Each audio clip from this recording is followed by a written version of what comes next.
This video is an introduction to India, illustrated with a little bit less than 400 photos that I took from a trip that I made in 2012, that is 2 years ago, and that lasted 6 months.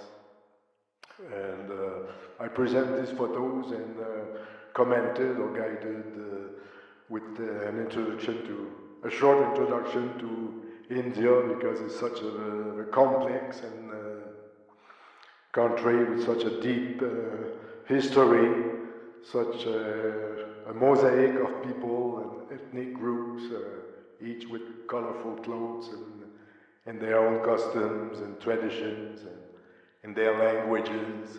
So very diversified mosaic in terms of languages. I think about 20 languages are official, and over 3,000 are categorized as other languages and dialects. So very diversified mosaic of food and beliefs and architectures. Also, this will show on the photos the different style of architectures, different epoch, and the architectures from the colonial, for instance, the English, the cathedrals, the railways, and the Portuguese with their big cathedrals, and the French. And so you see different style of architecture that this will show on the photos. Various religions, I will talk about it. Actually, India has large religious communities, famous temples that are yes, known all over the world. India also the land of yoga and fakirs and other marginal group like this.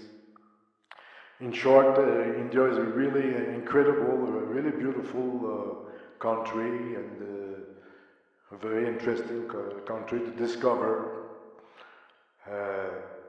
India is also a very peaceful, non-violent, less aggressive, less belligerent, and less quarrelsome than China, Russia, and USA, for instance. Less pugnacious, less confrontational, less perhaps loud-mouthed, less hostile and destructive than China, Russia, and USA. So I would place India before these countries in terms of that I've just mentioned. These countries, China, Russia, and USA, they are too big on the international scene. They must be broken into smaller countries, or another formula must be found in order to bring a more egalitarian world, a more just world, more balanced world, more democratic world, a better world. In India, out of 100 people, about 75 to 80 are trapped into Hinduism and their various subdivisions. About 12 to 13 will be imprisoned in Islam by Islam. About 5 will be captive to Sikh, will practice Sikhism. 2 or less will be Christians, and about 0.5% will be Buddhist or Jainist, which is a very influential, marginal but very influential religion in India. India is often compared with China, as I have just done, as an emerging power with 1.2 billion population. That's a lot of people. Only in Uttar Pradesh, the one state, there is nearly 200 million people. So a big country that will surpass China in population in about 15 years from now. India has a low demographic growth rate, but but still a little bit higher than in China, where they have this one-child policy. So when India overpass China in terms of population, perhaps some of the dynamic will change.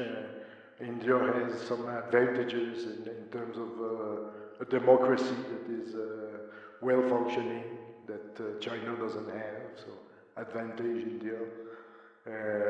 In terms of language, there is much more English spoken in India than in China.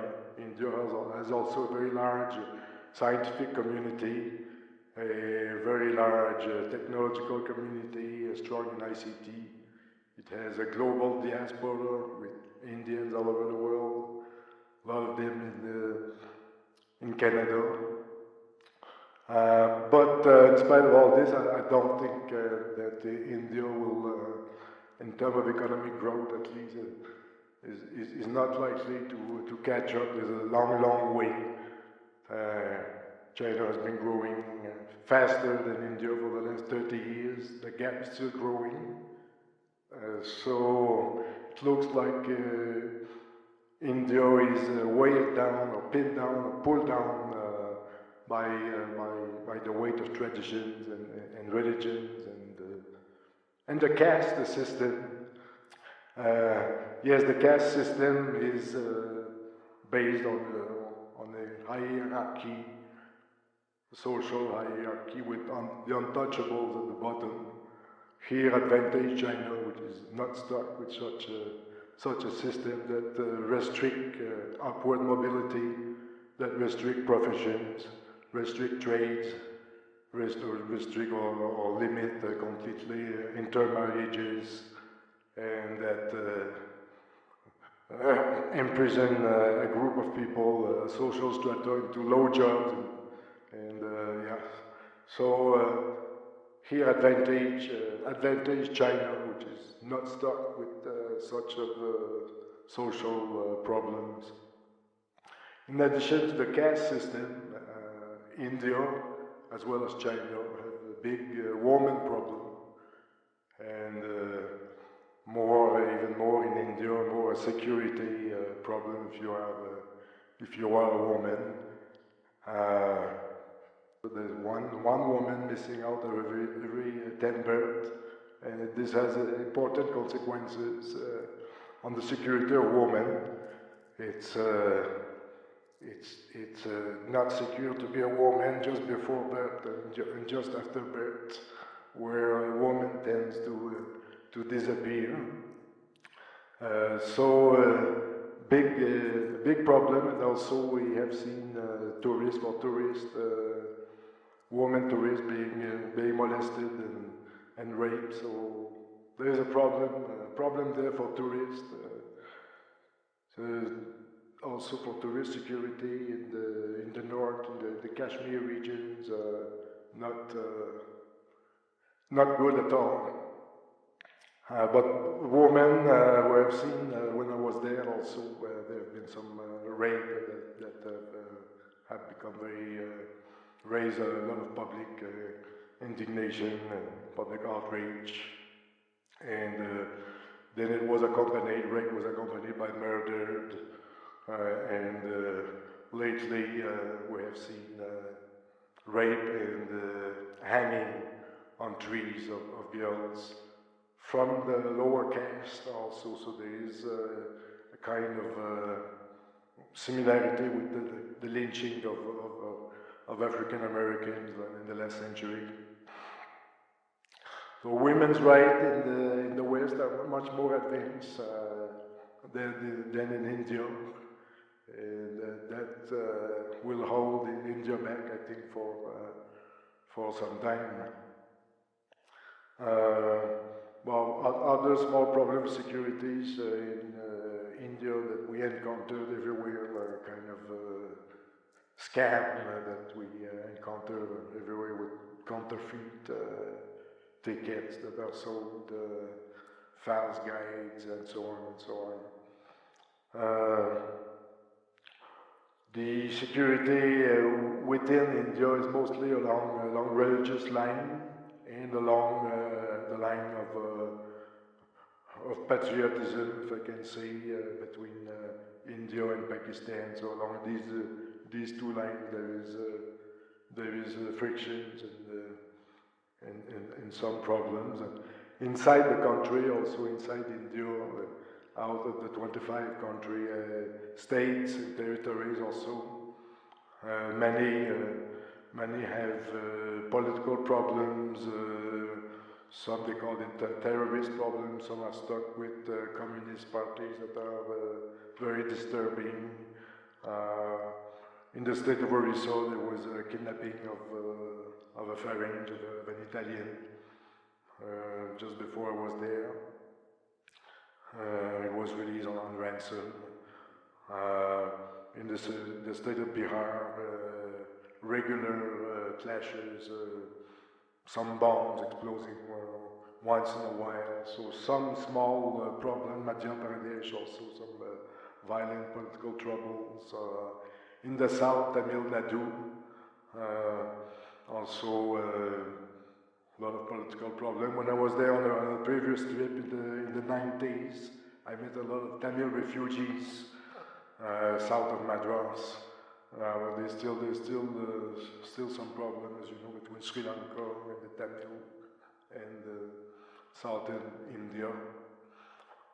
Okay, let me say a word about history as an introduction also to India. India has been on trade routes in the antiquity, has never been really isolated. It has had its own civilization which emerged in the Indus Valley about 7,000 years ago. It's one of the oldest civilizations of the world. They invented agriculture and urbanism, waste disposal, infrastructure, and so on. It's a cradle of a civilization, and it's also the origin of the Vedas, where the Hindu take their inspiration. Their most holy text are the Veda texts that originate far down in history in this civilization that is the North. It originated from the North and spread toward the South. India has been the theater of vast empires. Of course, the Assyrian, it is said, the Assyrian, the Babylonian, the Philistines, and the Macedonian with Alexander the Great, were in India, went to India. The Romans, they built a colony south of Chennai, near Manamapuram, I think. There has been some wave of Jews, also one when Jerusalem fell. Throughout the Middle Ages, there's been also exchanges. Middle Ages that were characterized in India by regional kingdoms. India, after this, with the colonization of the Europeans, has been a creation of the Europeans. India is less Indian, is more Western, more Occidentalized. I can mention the English language that the English have left, the democracy, the parliamentary democracy, which is the largest in the world and functioning very well, very dynamic democracy. The national sport is the cricket, which comes from England also. Most Indian leaders, if not all, have been trained in Oxford or Cambridge in England. Cambridge, as I say. They were fond of European literature. So there have been various levels of colonization of India by the West. But the largest colonization, or one of the largest corruption in the world has been by Islam. Surely the largest corruption in India has been done by Islam, which came from the West, and huge armies and cavalries, huge cavalries of Islamic warriors swept through the northern plains and established their Islamic land and societies, and they have never lost the prisoners. Now the Islam control about 170 or 280 million people. One could say prisoners because according to their own laws you cannot escape without being punished, without committing a crime, the crime of apostasy. Yes, 175 million Islamic Muslim prisoners in India. So we can see all the corruptions from starting from the 10th century, particularly up to now, the corruption of India by the West. A few words on the economy, perhaps. I'll say that India has a highly educated elite of scientists, of scientists in every field, of people specialized more in technology. Also, they have capacities in about every kind of technologies. They are strong in ICT, information technologies. They have a large diaspora all over the world. A lot of Indians in Canada, in Toronto, in America, everywhere. They have an advantage there, perhaps on China. The level of economic development in India, without seeing the figures, is comparable to that of sub-Saharan Africa in terms of poverty, malnutrition, infant mortality, literacy. As I said, I have not seen the figures, but in terms of education, alphabetization, food production, energy, housing, drinking water, health, energy. I see the same kind of energy being used in terms of sanitation. So about the same level of development. India has a problem of inequality also. It has a large growing middle class with the mass of people remaining relatively poor. So there is a kind of illusion that the figures can give, global figures like growth of 5-6%, where in fact the lower class may be growing at 1-2%. The agriculture is a religious agriculture, as in Africa. That is an agriculture that beats to the rhythm of the religious calendar and all the religious taboo. We see that the Muslims, they don't eat pig, the Hindu, they don't eat cow, they don't eat beef. There's long period of fasting, Jainism, total vegetarianism. Over 400 people in India don't eat any kind of meat, and so on, the celebration.